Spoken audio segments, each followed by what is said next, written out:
These are heady times at St James's Park, Newcastle. The league leaders are 4 points clear with 8 wins in 9 games. Kevin Keegan has moulded a team from highly talented individuals who are capable now of exhilarating football. These dedicated fans have new idols to worship, and none more so than David Ginola. The French international has had little trouble adapting to his new surroundings and winning over adoring supporters. Newcastle have clearly found a real gem. His sublime skills have illuminated the Premier League over its opening weeks. His displays have been simply inspiring, with perhaps one particular high point so far. Ginola, he's taken no time to settle. That's wide! It's simply world class. Ginola isn't far from the spotlight off the field either. Modelling assignments for fashion guru Cheruti and for Newcastle's own designer label take up part of his time. But he relaxes best out on the golf course. Ginola is a very handy player and makes no secret of the fact that he's fiercely competitive whatever sport he's playing. Well done.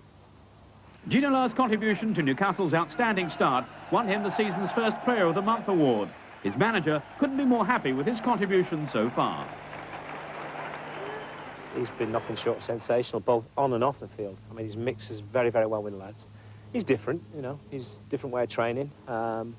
Sometimes almost, I suppose English players would call it taking the mick, but that's the way he plays. You know, he's got tremendous ability, and we're delighted with him, as I say, on and off the field. More glowing praise, too, comes from Les Ferdinand, who's never had such quality service.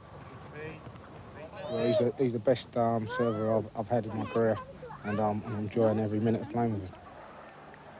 Ferdinand and Ginola are proving a lethal combination at present. Their goal-scoring power is simply tearing defences apart. Ginola has no doubts he made the right decision in choosing Newcastle and England rather than Italy or Spain.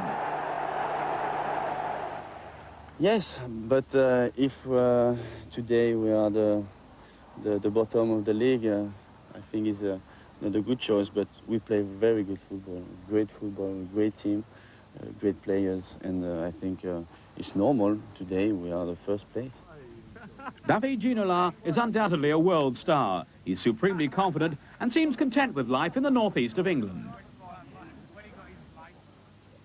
Very content, yes, because I don't have any problems in my life.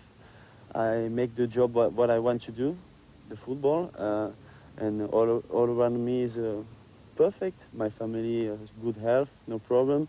At Christmas, I have all my family who came to pass the holidays in Newcastle, in the area. I'm very happy to play in England and Newcastle, because I don't think the adventure is this adventure. I think it was very, very hard for me, and it's not so hard. On Saturday, Newcastle and Ginola faced Wimbledon, aiming to add to their 8 victories so far this season. Before the game, another accolade in this already memorable campaign for the club. Terry McDermott collecting the Manager of the Month award for September on behalf of Kevin Keegan. Ginola's genius was soon in evidence. His wing sorcery delighting another sellout crowd as Newcastle strove to extend their 100% home league record. Wimbledon, of course, are renowned party spoilers, and in typically resilient fashion they defended stoutly for half an hour, but then the floodgates opened as Newcastle romped into a convincing lead. First from Steve Howie on 32, a goal came from Keith Gillespie's cross. 4 minutes later, Les Ferdinand wrote his name into the Newcastle record books. His 11th league goal of the season from a classic centre by Ginola made it a record equalling 7 games in a row that he scored for his new club. Wimbledon were reeling now and were 3 down 4 minutes from half-time. Ferdinand pouncing again, once more the supply line from Gillespie. Wimbledon were thinking at half-time, no doubt, of mounting a damage limitation exercise. But any chance of that seemed to have faded when on 55 minutes they had their goalkeeper, Paul Heald, sent off for a second booking. He'd been cautioned earlier for time wasting. Now it was the offence of bringing down Ferdinand that incurred the wrath of referee Graham Pole. Without a substitute goalkeeper on the bench, Wimbledon were in need of a willing volunteer and found one in the redoubtable Vinnie Jones. Amazingly, Jones defied Newcastle's attack with some stunning saves. This one from the irrepressible Ginola. He also defied the odds in keeping out the follow-up from Gillespie. Jones was milking the applause. Eventually he was beaten, though, first on the hour, a ferocious shot from Lee Clark that gave him his first of the season, and Newcastle their fourth of this match. It seemed just a question now of how many Newcastle would score, but within a minute, a consolation goal for a Wimbledon side heading for a fifth consecutive league defeat. Marcus Gale was the scorer from a cross by substitute Steve Tallboys. Kevin Keegan's exhilarating side soon resumed command, though, with Ferdinand, helped by Robert Lee, completing his hat-trick in the space of 28 minutes, despite another valiant attempt by Jones to defy him. With the game obviously well won, Newcastle brought on their Belgian international Philippe Albert for his first Premier League appearance since Boxing Day. And he responded by scoring goal number 6. Newcastle rounding off another highly entertaining afternoon at St James's Park. Winners by 6-1. Heady stuff and another day of majestic skill from the incomparable Ginola. I'm very impressed by Newcastle United, by the squad, because I think we play a great football, and it's a great pleasure for me to play in this team. And at the end, 6-1 is very good, very good.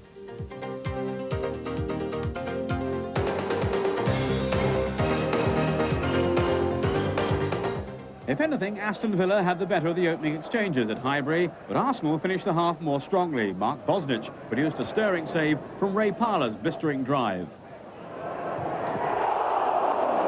Arsenal broke through early in the second half, and it was rough justice for Bosnich, whose earlier brilliance was wiped out by his failure to hold a cross from Glenn Helder, allowing Paul Merson to collect his second gifted goal in successive games. That ended Arsenal's anxiety, and they made sure of their 7th win in 8 matches with a second goal 12 minutes from time, Ian Wright's 11th of the season. For Villa, this was more capital punishment after last week's home defeat by Chelsea.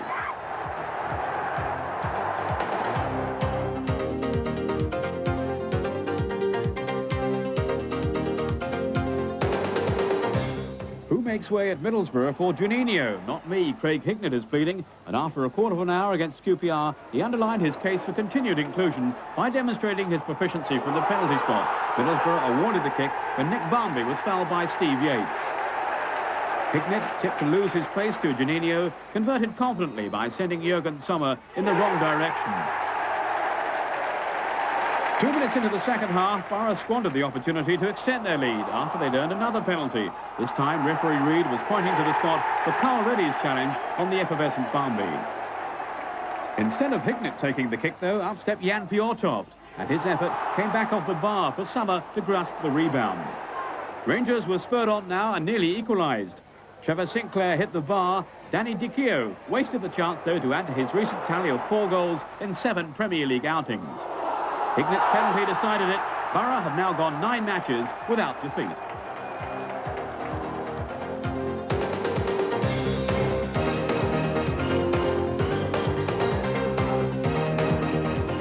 With 8 successive league defeats behind them, Manchester City were hoping that Leeds would be in generous defensive mood again after their 5-3 home defeat in Europe by PSV Eindhoven. Leeds were keen to put that setback behind them, though. That was Carlton Palmer having his shot well saved by German international Eike Immel. City haven't scored at home since the opening day, and this was to be another frustrating afternoon for them. The closest they came, now Quinn's header forced away by John Pemberton. No goals at Main Road.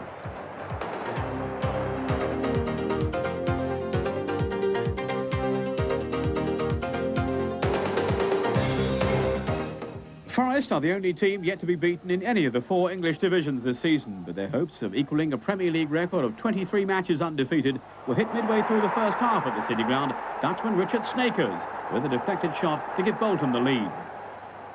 5 minutes later, though, Forest were level. Another Holland star, Brian Roy, left out of the UEFA Cup win in Auxerre, turned in a cross from Ian Wone. The handiwork of Bolton goalkeeper Keith Brannigan helped his team resist Forest until the 68th minute. That's when Steve Stone's persistence produced a goal for Jason Lee. Bolton stuck to their task well, though, and looked to have snatched a draw when substitute Fabian de Freitas capitalised on a dreadful blunder by Mark Crosley to make it 2-2.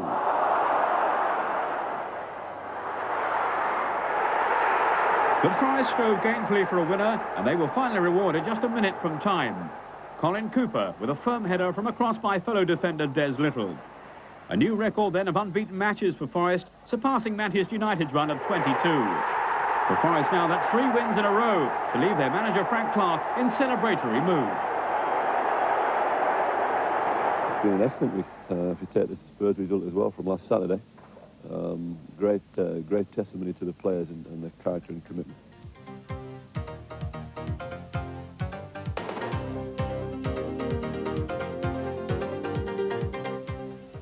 Julian Dix was in the West Ham side, despite still smarting over his controversial 3-match ban handed out by the FA after that incident in the recent match with Chelsea. Dix played his part in the opening goal, scored on 25 minutes by Ian Dowie. His first since his return for a second spell at Upton Park came via a fine cross from Ian Bishop. Blackburn's threat was mainly contained by West Ham's 3 central defenders, but there were chances for the champions. This was Ludek Miklosko depriving Alan Shearer a certain goal. The Rovers struggled to exert any real authority, and on 64 minutes, beleaguered manager Ray Harford sent on his new signing Billy McKinley, hoping his arrival might pep up his team's attacking ideas. West Ham, though, seemed to be heading for a deserved win. But then, just a minute from time, a Rovers equaliser. Lars Bohinen's cross, headed in by who else? Alan Shearer, his 13th of the season, to earn his team their first away point since they began the defence of their title.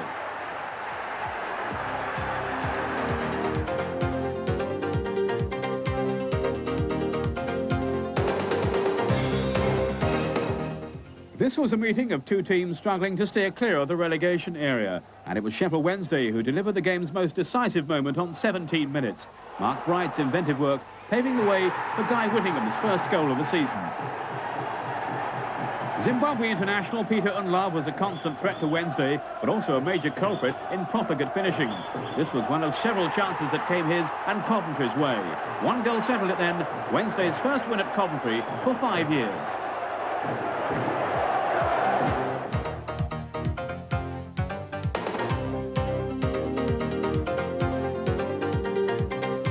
Andrei Kanchelskis is back in Everton's team after injury, and it was his cross that set up the opening goal at Goodison Park on 13 minutes. A superb header by Graham Stewart, who was making the most of his chance up front in the absence of Daniel Amokachi and Duncan Ferguson.